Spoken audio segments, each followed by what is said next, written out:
Nabil Malouf, pourquoi vous écrivez? Parce que je ne sais rien faire d'autre. Je crois que je viens d'une tradition familiale où on écrit. J'ai toujours vu mon père écrire. Et pour moi, travailler, c'était écrire.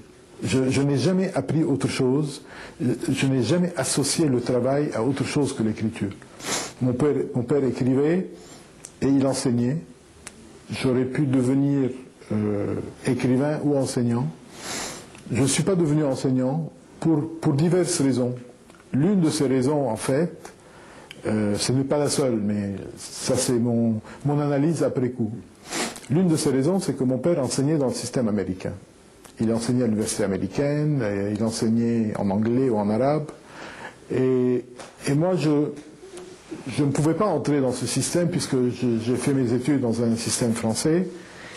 Et je ne suis pas entré dans l'autre système non plus. Donc, en matière d'enseignement, j'étais constamment entre deux systèmes. Et j'ai même le sentiment que j'ai raté un peu mon enseignement universitaire. Je n'étais pas très motivé. Je n'étudiais pas vraiment les matières qui m'intéressaient.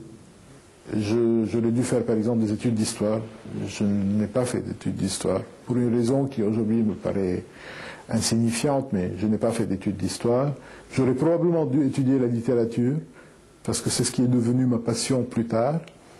Je n'ai pas étudié la littérature. Votre passion et votre profession aussi. Et ma profession effectivement, mais j'ai étudié de la sociologie et l'économie.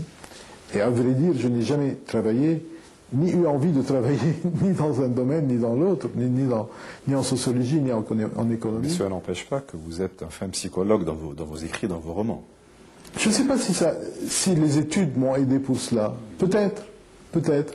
Mais j'avais le sentiment, lorsque j'avais 20 ans, ou un peu moins, un peu plus, que j'avais besoin de ces outils pour comprendre la société.